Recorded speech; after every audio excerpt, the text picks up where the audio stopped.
20 years in any industry is no small feat, but 20 years in real estate, well, that deserves a conversation and a little celebration.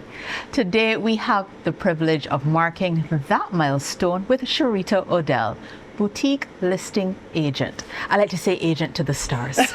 I received that. Sharita, congratulations Thank on you. this milestone. Thank you. So I have loads of questions to ask you, let's but the beginning is a good place to start. You did not start in real estate. I didn't. Tell me, professionally, where did this journey begin? When I first started, I was actually a hotel sales manager. Okay. I got into the hotel scene as a trainee manager and I worked my way up. And essentially it was my job to put butts in beds. Okay. And fill hotels. So whenever you are online and you notice that this hotel is popping up, it was my job to make sure you saw my properties. And then to attract interest from far and wide and then convince you to stay at my properties. So that's what I did. I was a sales manager and then a marketing manager. But you would have had to have gotten a taste for the real estate life somewhere. Did that happen while you were on the job? Were you watching HGTV with the rest of us? Where did that real estate bug bite you? Well, what's interesting, when I was ready to transition from one property to a potential new job, the job entailed marketing 4-star properties as well as luxury condos. And I pretty much learned about it as I was there. They knew that I had the skill to sell things. Yes. So they figured Because you were doing well. Yes. You were doing well in your job. Hotels were full. Because I wanted to establish that because, you know, a lot of times when people transition to entrepreneurship, they may have lost a job, you know, or they may be like dwindling down in a particular space. You were actually thriving. I was. You were thriving. Yes, ma'am. Okay. And then you went and let things bite you. Continue. So yeah, they knew that I had the ability to sell. I was known as being able to sell, you know, ice to Eskimos. So if I could sell one thing, I could sell the other. Okay. And so this particular company brought me on to market their properties, but also sell condos as well. Okay. And I represented them as a developer, and then agents would come to me for the material to help them sell the condos to their clients. Understood. Right? So I prepared, for example, price and availability lists. I helped prepare the ads for magazines. I helped prepare all the kits they needed to get their clients to say yes to the particular condos. Okay. So it seems that you're getting a lot of practical real-time experience. Any studying took place for this, or were we flying by the seat of our pants? Well, initially it was sell as I knew it, but then because it was specific to real estate, I said, you know what, I want to know more about this industry. Because I realized, hang on, I'm doing all this hard work and the agents are walking away with how much money? A good piece. Okay. Okay. So let me investigate what this was all about at its core and know it inside out. Right. So I knew it from the side of the developer, and I then was able to amass all the agent tools and techniques to sell from their angle. All right, so you set the scene. You are thriving in the tourism industry. Yes, ma'am. You are selling. You are learning things on the job. You have a greater interest in doing more. You go and you study, and you decide that this is something you want to do for yourself.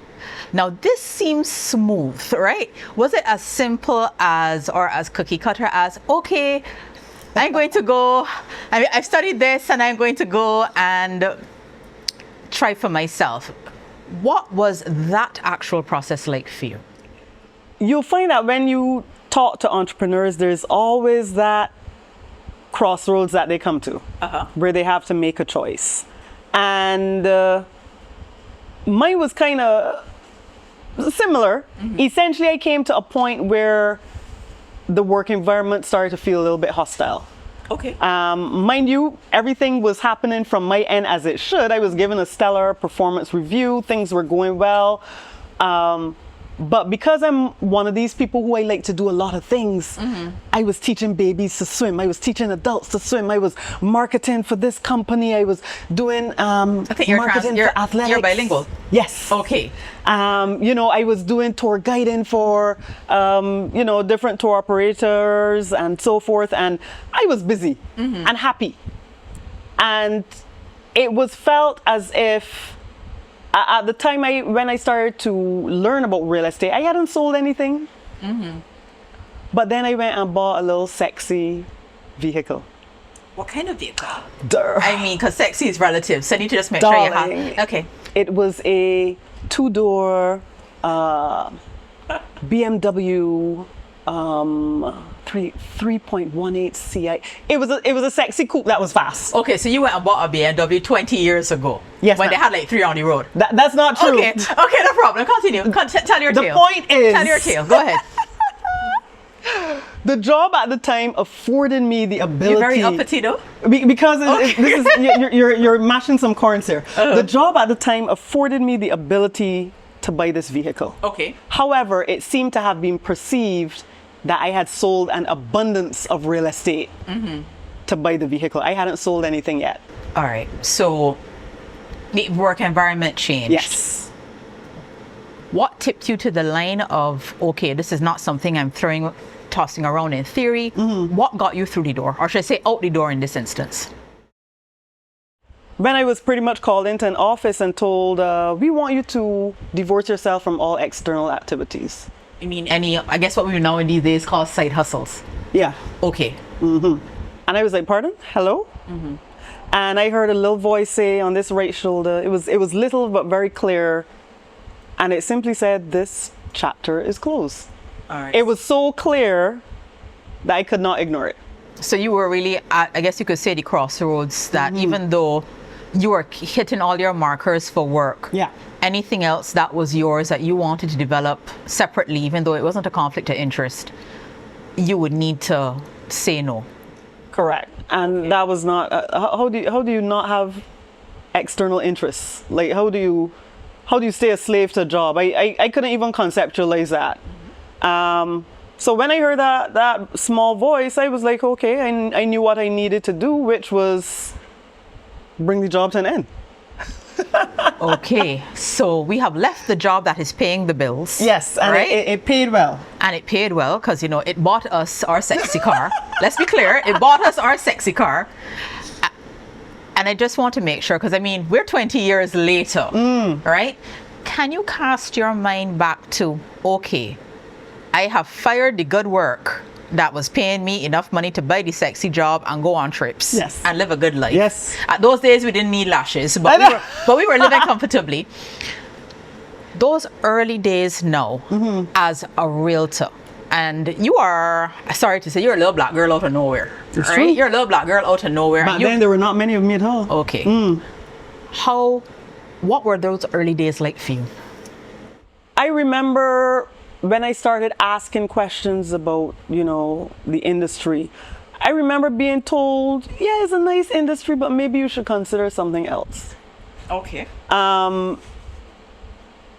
It was literally hinted to me that, yeah, we're saturated. This might not be a job that you prefer. And from the time I heard that, I said, we're saturated. That's a sign that something in there that I need to investigate. Okay. Right? And I would say it was not necessarily a welcoming environment. Okay. Initially. Okay. I didn't know anyone. I didn't know the realtors. Yes, and you're not known as a realtor. No, right? So I literally had to figure out. My gut told me though, no, we need to get in there. And because of that, I said, I'm that type of determined person. I'm like, okay, I don't really know what an agency does. Yeah. But I'm gonna figure it out. And that's what I did. Little by little, I used the same sales techniques that I would have used in the hospitality industry, and I started tailoring them for myself.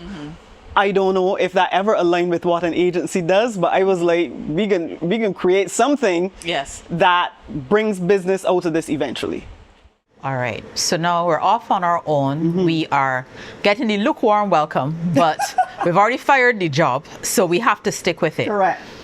How long before you made your first sale? And I'm not even going to say before you started making money, because making money as in your own business is very different from making your first sale. And now when I guess I can see that you have some momentum in your business. Yeah. How long did it take you really to make the sale and build momentum to say that, okay? Two different things. Yes, tell me. I vaguely recall being able to get 1 or 2 rentals in the first year. In the first year? The first year. So what are you living off of? Savings. Thank goodness back then I still lived at my parents' house and they weren't going to let me die. We give thanks. Right? And I always say this when I talk about it. I let people know the reason I was able to walk away from a job is that I worked out that there's water around the island. There's still standpipes, you know that? Yes, you won't die of thirst. Yeah. And once you drink once at least every 3 days, you're going to be okay. And I had a sweet enough mouth that $4.30 back then got you salt bread. Yes. I don't know what it is now, but back then you were good. Yes. You know, and I knew if things got there, I had no qualms about getting my mother's latex gloves and a big hat, picking cotton or whatever else there was that needed to be picked. Right. So when you have that mentality and you work out that, yeah, I wasn't going to die. But it took you a year. It took me a long time. And I mean, this is just with my understanding of real estate. That means that you worked for a whole year, Sharita, for must be about $4,000? Or even, was it even that much? You have to ask yourself. Luckily, remember, I still have my side hustles. I taught Spanish. I taught French. I was a Spanish tour guide. The tips were good. So I still had little... You were piecing it together. Yeah. I had little... And I was a super typist for UE students. If you needed a document typed overnight, you could pay me the $10 express fee on top of the $4 a page, and you could get it back in the morning. Okay, so you are now using all your talents. All of my talents. All right, so we now know first year, not a bed of roses. Not the same. I feel probably, I'm going to guess I probably made a sale like within the first 2 years. Within the first 2 years. And even then, I don't think it would have been anything of significance. Probably a plot of land. Real estate is hard. So we have our side hustles. We're 2 years in, 2, maybe 3 years in. I would say 2. I think I got something by 2. Something about 2. Yeah. When would you say that your business started to build momentum? Realistically, I would say, so each of those years was incremental growth. And I think you have to know that when you're an entrepreneur, you look at the finish line and you reverse engineer how you operate now to get to that finish line. Because if you look at things in terms of when is the money coming, you'll be depressed and you'll quit. Right? So I always had the end goal in mind, knowing that it was going to take a while to get to that goal.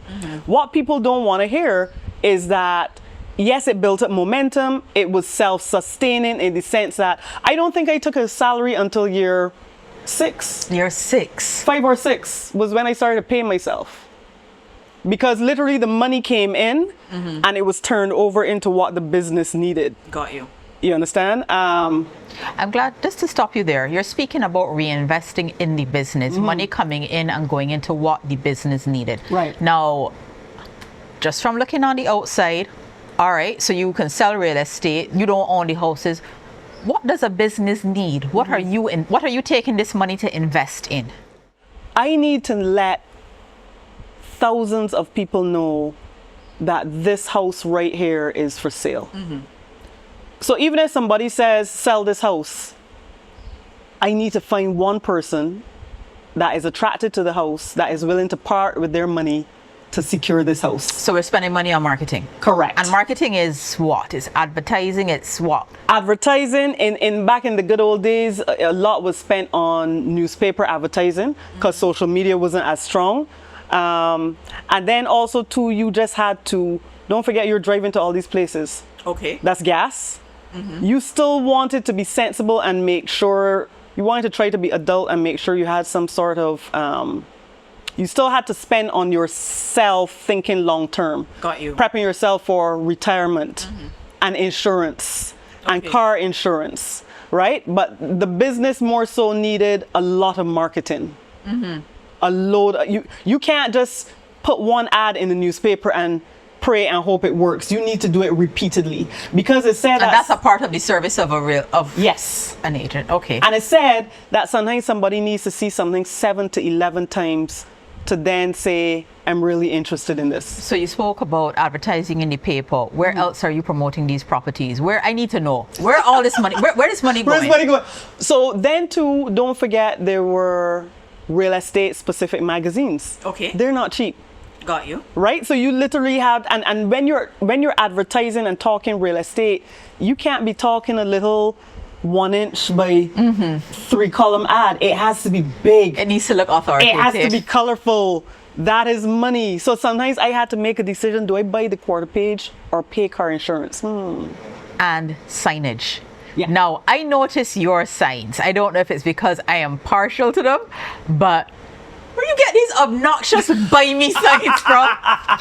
You know, buy it. And I'm like, well, that's to the point. That's direct. But guess what? You notice it. I noticed it. Is that where did that come from? Because I never saw marketing like that. Yes. Is that you say using all your skill sets, is that your background coming into play? Because I do notice they buy it, they sell it. And I'm like, okay, yeah, I guess I should buy it. Yeah. What happened initially when I had signage, I had the generic signage for sale, you know, my phone number, etc. And then I would be upset when a friend might go and buy that same plot through another agent. Yes. I spent so much money trying to get people to know that that sign was me. Yes. People knew me from all sorts of different circles. Okay. They knew I was a realtor, but then they would go and, you know, work with somebody else instead of me. So I was like, enough. Okay. You know what? Here's my picture. This is me. This is me. don't let me the noise that you went and called agent Kelly to buy this property. You saw that I was planted on this property. Got you. Okay? Act right. So that's how that started. And as you said, from a marketing perspective, I needed to stand out above the noise, because obviously I was competing with agencies who've been around for a while. How do I make people notice me? Give them something to talk about. They're either gonna lick my name in a bad way or a good way, but guess what? They're talking. And on that note, I feel like we are now getting into the meat, or should I say into the middle layer of this toolbox. We know how this journey started. We have a sense of how she started to build momentum, but there's some real business strategy that keeps you in the game and thriving for 20 years. When we come back, we'll continue the conversation.